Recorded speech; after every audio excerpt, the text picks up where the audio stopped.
Laws की जरूरत सबसे ज्यादा किस कोर्स में पड़ती है, लॉ जानने की? अब कंपनी सेक्रेटरी का लॉ के साथ में बहुत अच्छा कॉम्बिनेशन। क्रिएटिविटी खत्म हो गई है थोड़ी सी। बगैर पढ़े लिखे उस स्तर तक नहीं जा सकते। ऑनलाइन ऑफलाइन में क्या बेहतर है? 12th के पहले तो ऑनलाइन सोचना ही नहीं चाहिए। तो कॉमर्स गुरु ये जो टर्म है, इसके पीछे की कहानी क्या है?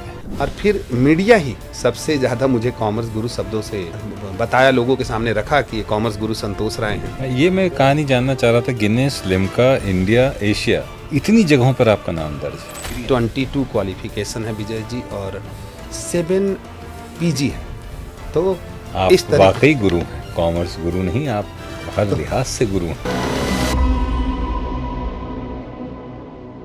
गुरु गोविंद दो खड़े काको लागे पाए, बलिहारी गुरु आपने गोविंद दियो मिलाए।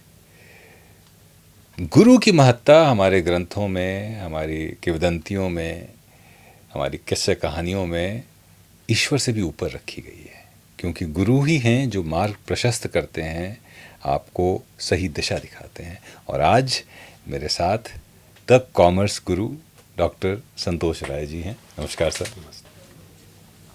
डॉक्टर संतोष राय इंस्टीट्यूट पीसी भिलाई की स्थापना आपने करी। पहले तो ये पीसी क्या है मुझे समझ में नहीं आया। मैं प्रियंका चोपड़ा सोच रहा था, फिर मुझे लगा नहीं, डॉक्टर साहब तो इतने सीधे आदमी दिखते हैं, प्रियंका चोपड़ा के अगर फ़ैन होते तो ऐसा ना करते वो। तो डॉक्टर संतोष राय इंस्टीट्यूट, ये पीसी उसमें क्या है, इसकी जर्नी कब स्थापित हुआ, क्या सोच थी और क्या उद्देश्य था? विजय जी, मैं बताना चाहूँगा कि कॉमर्स को तृतीय श्रेणी का विषय समझा जाता था। तृतीय? हाँ, क्योंकि जो भी अच्छे बच्चे होते थे या तो मैथ्स लेते थे या बायो लेते थे, कॉमर्स को बड़ा हेय दृष्टि से देखा जाता था। मेरे अनुभव में तृतीय नहीं, मतलब वो षष्टम, सप्तम, अष्टम, मतलब हाँ, बहुत बहुत पीछे। मैं कानपुर से आता हूँ, तो मतलब कॉमर्स मतलब कुछ नहीं कर पा रहे तो चलो कॉमर्स। हाँ, एकदम बिल्कुल आप करेक्ट जा रहे हैं। तो प्रोफेशनल करियर, पीसी का जो पूरा नाम है वो है प्रोफेशनल करियर। अच्छा। मैं कॉमर्स के बच्चों को भी एक प्रोफेशनली क्वालिफाइड करूं, इसलिए इसका नाम, एक्चुअल में इंस्टीट्यूट का नाम है प्रोफेशनल करियर। लेकिन इंस्टीट्यूट से ज़्यादा लोग मेरे नाम से इंस्टीट्यूट को जानने लगे कि डॉक्टर संतोष राय यहाँ पढ़ाते हैं कि नहीं पढ़ाते हैं। अगर नहीं पढ़ाते हैं तो मैं नहीं पढ़ूँगा। तो मैंने इंस्टीट्यूट के साथ में ये नाम भी जोड़ दिया कि डॉक्टर संतोष राय। रही बात प्रियंका चोपड़ा की, नो डाउट प्रियंका चोपड़ा जी से भी हम बहुत प्रभावित हैं। और ये 1994 में इस इंस्टीट्यूट की स्थापना हुई, यानी यात्रा लगभग 30 साल की ये जर्नी कंप्लीट हो चुकी है। और 30 साल से जब इस्पात नगरी हमारी जो भिलाई है, वहाँ लोहा बनता है, तो ज़्यादातर लोग अपने बच्चों को इंजीनियर बनाना चाहते थे। और कभी आप भिलाई आएंगे तो एक भिलाई स्टील प्लांट से लास्ट वाला जो एरिया है वो है सेक्टर 9 हॉस्पिटल। तो वही एक रोड जोड़ता है प्लांट को और हॉस्पिटल को। तो लोग अपने बच्चों को डॉक्टर बनाना चाहते थे, क्योंकि साहब दो ही होते थे, एक इंजीनियर साहब और एक डॉक्टर साहब। तो वहाँ मुझे लगा कि बीच की जो दूरी है वो कॉमर्स से भरी जा सकती है। तो मैंने 1994 में 10 मार्च को इस इंस्टीट्यूट की स्थापना की। और प्रारंभिक दौर में लगभग 86-87 स्टूडेंट से शुरुआत हुई थी। आज ये जर्नी हज़ारों से ज़्यादा बच्चे पढ़ते हैं। आज CA, CMA, CS करके विभिन्न मल्टीनेशनल कंपनियों में मेरे बच्चे जॉब कर रहे हैं, इंडिया में, इंडिया के बाहर, चारों तरफ जहाँ भी मैं जाता हूँ मेरे बच्चे मुझे मिल जाते हैं। आपने बात करी भिलाई आने की और भिलाई स्टील प्लांट होने की। मैं आपको एक कमाल की बात बताता हूँ। मेरे भाई जो हैं वो बोकारो स्टील प्लांट में काम करते हैं। तो स्टील प्लांट में जो माहौल है वो मैंने देखा है कि हाँ, बिल्कुल आप सही कह रहे हैं कि ज़्यादातर तो खैर इंजीनियर ही, और बिटिया है तो उसको डॉक्टरी, लेकिन वो थोड़ा सोच समझ के, लेकिन ज़्यादातर इंजीनियरिंग। और दूसरा भिलाई में आ चुका हूँ एक बार, बहुत पहले आया था, बड़ा खूबसूरत टाउनशिप है। तीसरा आपको मैं बताता हूँ, कमाल की बात ये है कि 12th तक मैंने PCB किया। 12th के बाद समझ में आ गया मैं डॉक्टर नहीं बन सकता, तो क्या करूँ, चलो कॉमर्स ले लेते हैं। यही सोच, वही जो सोच है ना कि कुछ नहीं कर रहे हैं तो कॉमर्स। तो मैंने भी BCom किया है 3 साल। BCom करने के बाद फिर MBA किया, वो एक अलग कहानी है। लेकिन CA जब कर रहे थे ना, तो बहुत सारे लोग बिना मांगी हुई सलाह देते थे, सीए कर लो, ठीक, बीकॉम जब कर रहे थे तो ये सीए कर लेना, ऐसे पता नहीं तुम कर पाओगे कि नहीं, बायोलॉजी पीसीबी नहीं कर पाए तो सीए भी बड़ा मुश्किल है, लेकिन कॉमर्स के साथ जनरली सीए को लोग जोड़ते हैं। आप कैसे इसको देखते हैं और कॉमर्स के बाद क्या संभावनाएं हैं? मैं विजय जी कहना चाहूँगा कि देखिए कहीं ना कहीं ये एक संयोग है जी कि विजय जी भी संतोष के समान कॉमर्स में आ गए, मतलब विजय और संतोष का एक संयोग के साथ हम लोग बातचीत कर रहे हैं। जी चार्टर्ड अकाउंटेंसी जो कोर्स है, जो बच्चे अच्छे से तैयारी करेंगे, थोड़े सिंसियर हैं, तो मैं कहूँगा कि बड़ी आसानी से किया जा सकता है अगर आप पढ़ रहे हैं तो। और सीए ही नहीं, सीए के साथ साथ पैरेलली सीए में कॉस्ट एंड मैनेजमेंट अकाउंटेंसी एक कोर्स है, सीएस कंपनी सेक्रेटरी कोर्स है, ये इक्विवेलेंट टू चार्टर्ड अकाउंटेंसी है। लेकिन सीए जो है 1949 में पैदा हुआ, यानी आज़ादी के 2 साल बाद आया। 1959 में सीए में आया, कॉस्ट एंड मैनेजमेंट अकाउंटेंसी, और 1980 में आया सीएस। ये तीनों कोर्स कॉमर्स के बड़े ही खूबसूरत कोर्स हैं, तीनों प्रोफेशनल कोर्स हैं। और जिन बच्चों को थ्योरी ज़्यादा पसंद है उनके लिए सीएस कंपनी सेक्रेटरी अच्छा कोर्स है, और जो बच्चे प्रैक्टिकल और थ्योरी का कॉम्बिनेशन, वो चार्टर्ड अकाउंटेंसी। जिनको शॉर्ट में जल्दी नौकरी करना है, छोटा कोर्स है, 3 साल का कोर्स है 12th के बाद। बीकॉम करते करते, मेरे कई बच्चे बीकॉम करते करते सीएमए कंप्लीट कर लेते हैं। और आज इंडिया में नहीं, इंडिया के बाहर मैक्सिमम बच्चे कतर, दुबई, दोहा, गल्फ कंट्रियाँ बड़ा पसंद करती हैं। मैक्सिमम बच्चे बाहर हैं इस समय, बॉम्बे, दिल्ली और कोलकाता तो मेरे बच्चों की एक भीड़ है। तो ये 3 मेन कोर्स हैं कॉमर्स के अंदर, सीए, सीएमए और सीएस। लॉज की ज़रूरत सबसे ज़्यादा किस कोर्स में पड़ती है, लॉ जानने की? हाँ, अब कंपनी सेक्रेटरी का लॉ के साथ में बहुत अच्छा कॉम्बिनेशन है। ओके। लेकिन सीए में भी हम लॉ पढ़ते हैं और सीएमए में भी लॉ पढ़ते हैं। तो इसमें मर्केंटाइल लॉ, तो इसमें कॉन्ट्रैक्ट एक्ट, निगोशिएबल, तो लॉ जो है सब में है, चाहे वो सीए हो चाहे सीएमए हो, तो सब में ये रहता है। और बच्चों को भी बताना चाहूँगा, और विजय जी चर्चा के दौरान मैं जो पेरेंट्स सुन रहे होंगे या जानेंगे या देखेंगे जब, तो उनको भी बताना चाहूँगा कि ये तीनों कोर्स बड़े खूबसूरत कोर्स हैं। थोड़ी सी डिसिप्लिन, थोड़ी सी सिंसियरिटी और थोड़ा अच्छे से पढ़ाई करके और मोबाइल से थोड़ा दूरी रखते हुए आसानी से किया जा सकता है। मोबाइल से दूरी रखते हुए, ये सबसे ज़रूरी है। ये आप कैमरे में भी देख के बोल दीजिए, लोग मतलब लगे कि हाँ उनकी आंखों में आंखें डाल के कह रहे हैं कि भाई मोबाइल से दूरी बनाओ थोड़ी सी। हम विजय जी आ रहा था, मैं तो अभी आते आते यहाँ पे जब स्टूडियो आ रहा था तो एक ट्रक के पीछे लिखा हुआ था कि बच्चियों को और बच्चों को मोबाइल से दूर रखें अगर आगे खूबसूरत भविष्य बनाना है तो मोबाइल एक सुविधा के रूप में आया, लेकिन उसका जो मिसयूज होने लगा तो आज उसमें आप अभी तो स्क्रीन टाइमिंग देखेंगे तो बच्चों के 9-9 घंटे स्क्रीन टाइमिंग है। तो एक बच्चा 8 घंटे 9 घंटे अगर मोबाइल देखेगा तो करियर में उसका इफेक्ट तो होगा। और विडम्बना सबसे बड़ी ये है कि कई लोग मोबाइल पे मोटिवेशनल वीडियो देख रहे हैं फिर भी मोटिवेट नहीं हो पा रहे हैं। उसके बारे में आप कैसे क्या करें कि इनको मोटिवेट कर दें? नहीं, ये बच्चों में एक वर्चुअल हो गए हैं बच्चे जी। तो बच्चों को लगता है कि बिस्तर पे लेटे लेटे मोबाइल के 4 मोटिवेशनल वीडियो देख करके मेरे करियर में चेंज आ जाएगा। लेकिन आप वर्चुअली देख रहे हैं, आप फिजिकली कुछ नहीं कर रहे हैं। आप बगैर पानी में उतरे तैरना नहीं सीख सकते, बगैर पेड़ पे चढ़े पेड़ पे चढ़ना नहीं सीख सकते। तो आप सिर्फ लेट करके मोटिवेट नहीं हो सकते। लेट करके वर्चुअली आप देख रहे हैं, दिमाग को लग रहा है कि हम अच्छा कर रहे हैं, लेकिन आपका मोटिवेशन वहाँ पे नहीं होगा। क्योंकि मोबाइल देख रहे हैं या वर्चुअल मोटिवेशन की जो बातें आती है उसमें ज़्यादातर बातें होती हैं कि हम तो ये कर डालेंगे, हमें ये करना चाहिए, हमें ये नहीं करना चाहिए, ऐसे बहुत सारे डायलॉग आते हैं। कैसे करना चाहिए, क्या करना चाहिए, उसमें लाइन नहीं है। हमें दुनिया से अलग करना है, क्या करना है, ये नहीं है। तो ये जो बच्चे घूम जा रहे हैं कि दुनिया से अलग करना है, ये तो उनके दिमाग में आ गया, लेकिन क्या करना है वो दिमाग से दूर है। वो समझिए वो सोच डेवलप ही नहीं हो पाई है कि हम एक्सप्लोर करेंगे, क्योंकि एक्सप्लोर करने के लिए भी तो दिमाग चाहिए। हाँ, खुला होना चाहिए। दिमाग तो बंद हो गया है। दिमाग तो रेडीमेड सोल्यूशन ढूंढ रहा है। और एक्सप्लोर करने में तो मेहनत भी लगती है और थोड़ा एप्लीकेशन दिमाग को अप्लाई भी करना पड़ता है। वो मोबाइल ने छीन लिया है। क्रिएटिविटी ख़त्म हो गई है थोड़ी सी।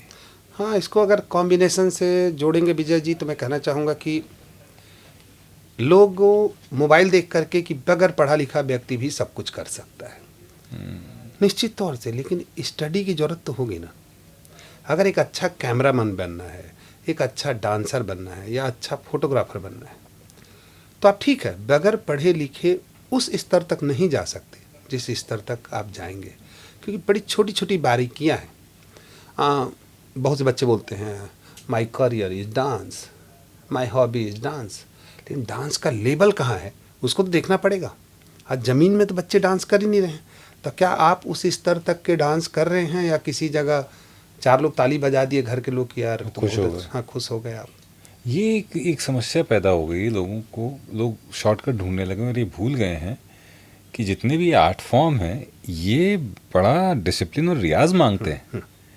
एक डांसर, एक सिंगर, एक म्यूजिशियन की ज़िंदगी जो है, जैसे विराट कोहली स्पोर्ट्समैन है, वो कहते हैं कि मेरी ज़िंदगी बड़ी बोरिंग है क्योंकि मैं इतने बजे उठता हूँ, इतना प्रैक्टिस करता हूँ, इतना ही खाना खाता हूँ, और वो बोरिंग ज़िंदगी कोई जीना नहीं चाहता है आजकल। अरे किसी ने तो ये पूछ दिया था कि किसी सिंगर से कि अगर मान लीजिए आप 7 दिन, एक दिन रियाज नहीं करेंगे तो गाना गा पाएंगे? तो बोले नहीं, गा तो लूँगा लेकिन थोड़ा सा प्रॉब्लम होगा।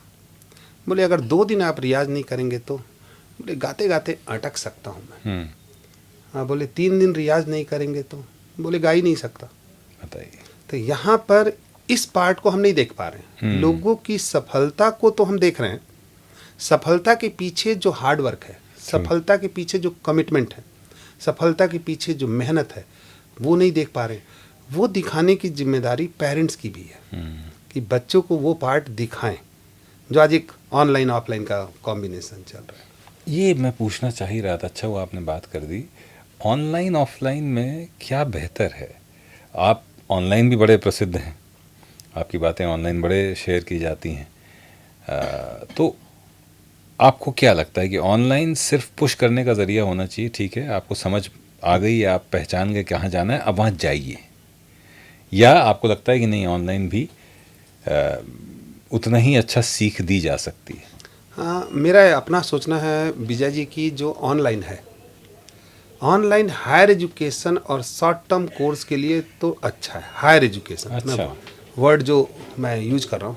और जब आप हायर एजुकेशन की बात करते हैं तो प्रोफेशनल कोर्स की बात कर रहे हैं या आफ्टर 12th अगर कोई बच्चा ऑनलाइन थोड़ा बहुत जाता है तो ठीक है, लेकिन अभी क्या हो गया है, इसमें पेरेंट्स की भी एक बहुत बड़ी भूमिका अभी आ गई है कि ऑनलाइन में क्या होता है, बच्चा बाहर जाता नहीं है तो पेरेंट्स को भी लगता है चलो घर में ही पढ़ रहा है, कुछ पैसे दे करके वो ऑनलाइन कोर्स ले लेते हैं या पेन ड्राइव कोर्स ले लेते हैं, या छोटे अमाउंट भी उनके कम खर्च होते हैं। पेरेंट्स को अच्छा लगता है कि मेरे पैसे भी बहुत कम खर्च हुए, सब चीज़ें मेरी कम लग रही हैं। जी जी जी। तो पेरेंट्स भी बच्चों को इस पार्ट में मोटिवेट कर देते हैं, लेकिन वो ये नहीं देख पाते हैं कि बच्चा रियल में पढ़ रहा है कि नहीं पढ़ रहा है। बच्चे के अंदर से डिसिप्लिन गया, लेकिन ऑफलाइन की क्लास रहेगी तो एक टाइम होगा, टाइम के आधे घंटे पहले उसको तैयार होना होगा, तैयार होकर के क्लास में पढ़ना होगा। फिर हम एक्शन रिएक्शन देख पाते हैं। जब टीचर पढ़ाता है तो जो बच्चा एक्ट करता है, उसकी एक्टिविटी, उसका फेस एक्सप्रेशन, ये पूरी चीज़ें ऑनलाइन में नहीं है।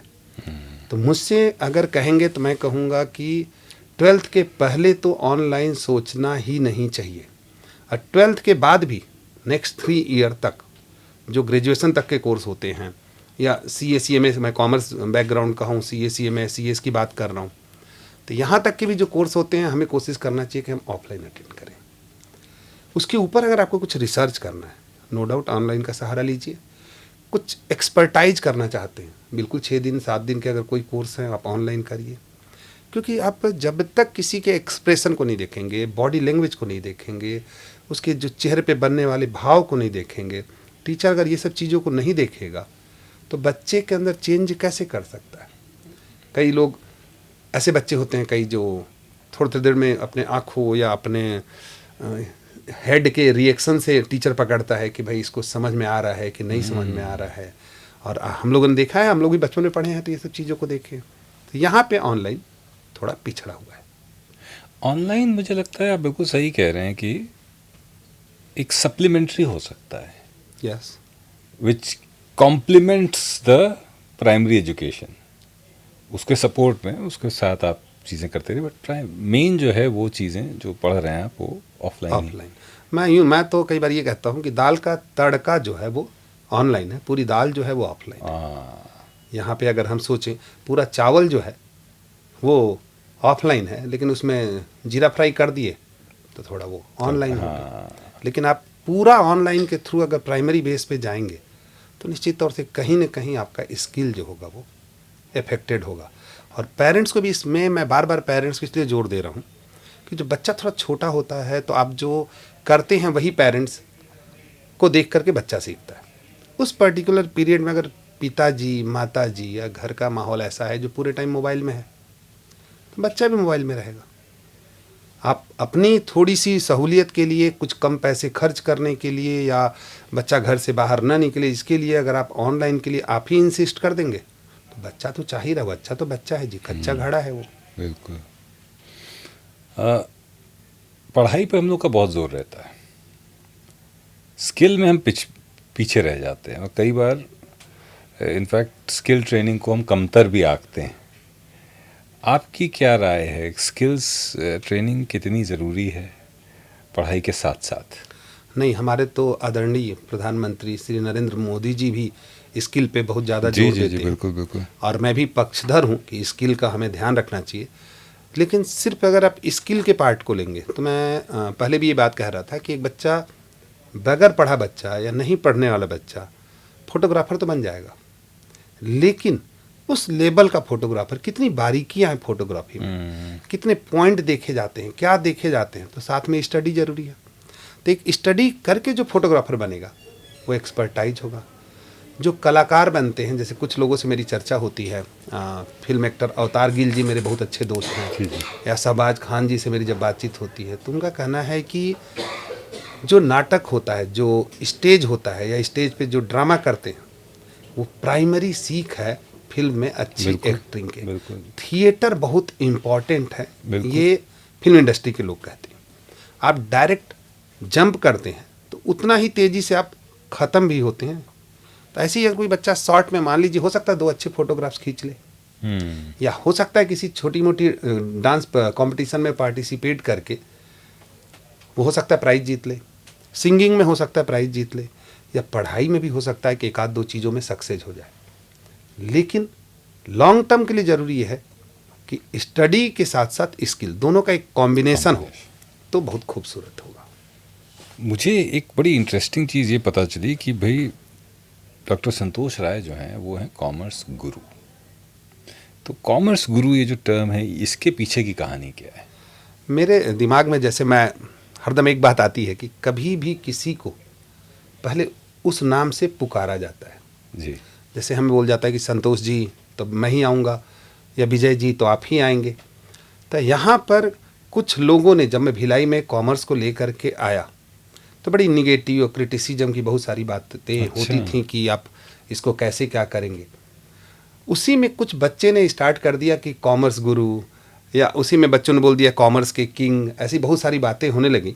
और फिर मीडिया ही सबसे ज़्यादा मुझे कॉमर्स गुरु शब्दों से बताया, लोगों के सामने रखा कि ये कॉमर्स गुरु संतोष राय हैं। तो मुझे भी ये फील होने लग गया कि सही मैं कॉमर्स गुरु हूँ करके और कॉमर्स की क्लासेस लेता हूँ। तो ये बातें मेरे को लगने लग गई। और सर मैं बताऊँ कि मेरा एक शौक़ था कि मेरा नाम गिनीज बुक में हो, तो मेरा नाम गिनीज बुक में आया। ये मैं कहानी जानना चाह रहा था। Guinness, Limca, India, Asia, Guinness book of record, Limca book of record, India book of record और एशिया बुक ऑफ रिकॉर्ड, हाँ, इतनी जगहों पर आपका नाम दर्ज है। तो वो क्या कहानी है? सर मैं टोटल 22 क्वालिफिकेशन मेरे हैं। 22 डिग्री, 22 क्वालिफिकेशन है विजय जी, और 7 पीजी है। MA economics, MA public administration, MA sociology, MA Hindi, MA political science, MA com, MBA. इसके अलावा मैं सीएमए हूँ, आईसीडब्ल्यू किया हूँ, कोलकाता का एसोसिएटेड मेंबर हूँ। पीएचडी हूँ मैं, रविशंकर यूनिवर्सिटी से मैंने पीएचडी किया है। 2 पीएचडी है मेरी।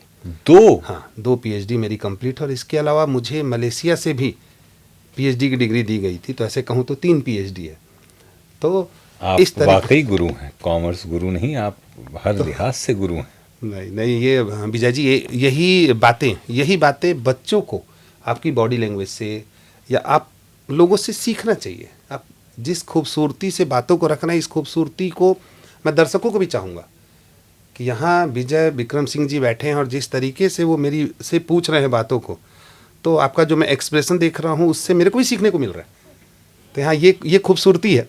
तो ऐसे टोटल 22 क्वालिफिकेशन। My God. तो मुझे लगा कि विश्व का सबसे बड़ा मैं विजिटिंग कार्ड बना सकता हूँ। तो विजिटिंग कार्ड जो था, मैंने विश्व का सबसे लार्जेस्ट विजिटिंग कार्ड बनाया, जिसका साइज लगभग आप होर्डिंग वगैरह देखते हैं उससे बड़े साइज का था वो। अच्छा। और सिंगल पीस था वो, उसमें हाँ। जॉइंट नहीं था, और सिंगल, वो काफ़ी उसके पीछे मेहनत की गई थी। और जब वो बना तो बनने के बाद में आपको लिखने को भी तो कुछ चाहिए। वैसा तो नहीं कि सिर्फ आप संतोष कुमार राय या डॉक्टर संतोष कुमार राय और 2 क्वालिफिकेशन लिखेंगे तो विजिटिंग कार्ड नहीं बन पाएगा। तो उसमें 22 क्वालिफिकेशन लिखे गए। कई जगह लोगों ने मुझे अपने चीज़ों के लिए सम्मानित किया है, वो सब चीज़ों को लिखा गया। तो बड़ा अच्छे से इस बेसिस पे विश्व का सबसे बड़ा विजिटिंग कार्ड मैंने बनाया। इसके आधार पे मेरा Limca book, India book, golden book, Asia book, सब में नाम दर्ज हुआ। गिनीज बुक में नाम दर्ज होने के साथ साथ मैं पैरेलली अभी बताऊं आपको कि एशिया बुक में हमने और इंडिया बुक में, आज से जब कोरोना काल का समय था उसके बाद 14 नवंबर के दिन विश्व की सबसे बड़ी साबुन की लाइन लगाई। और मैं सोशल वर्क के साथ भी बहुत ज़्यादा जुड़ा हूँ। उसके लिए मैंने माँ शारदा सामर्थ्य चैरिटेबल ट्रस्ट है हमारा, जब बड़े अच्छे से हम काम करते हैं। तो विश्व की सबसे बड़ी साबुन की हमने लाइन लगाई, जिसमें 37,500 साबुन हमने यूज किया।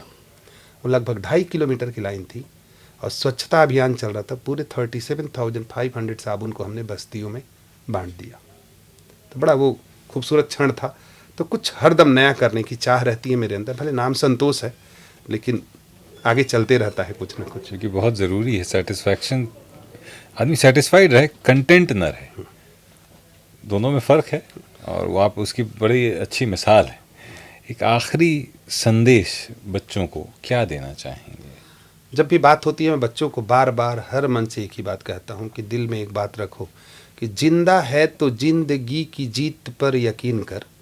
जिंदा है तो जिंदगी की जीत पर यकीन कर, अगर कहीं है स्वर्ग तो उतार ला जमीन पर। ओह। और बड़ा तोड़ मरोड़ के भी मैं कुछ पुटअप करता हूँ विजय जी, कि जब तू आया था पृथ्वी पे, जब तू आया था जग हंसा तू रोया था। क्या बात है। और जिंदगी गुजर कर ऐसे कि जब तू जाए जग रोए तू हंसता जा। वाह। तो ये तोड़ मरोड़ के पुटअप किया हूँ, लेकिन इसकी भावनाएं और भाव जो हैं वो बड़े खूबसूरत हैं कि जब आप कुछ ऐसा कर गुजरो कि जब आप जाओ, क्योंकि ये एक रंगमंच है। कॉमर्स लिए हो तो कॉमर्स में बेस्ट करो, साइंस लिए हो साइंस में बेस्ट करो, बेस्ट नहीं सर्वश्रेष्ठ करो। ये मेरी सोच होती है। तो बच्चों के लिए जिस लाइन में है सर्वश्रेष्ठ करें। और पेरेंट्स को मैं चाहूँगा कि ऑनलाइन से थोड़ी दूरी बनाएं।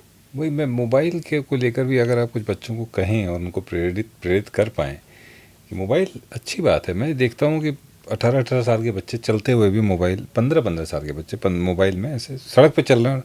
और मैं ये सोच रहा हूँ कि ये कौन से ऑफिस में काम करते हैं, ऐसा कौन सा ज़रूरी काम है जो रोड क्रॉस करते हुए भी नहीं रुक सकता है, या ट्रेन में चढ़ते हुए भी नहीं रुक पा रहा है।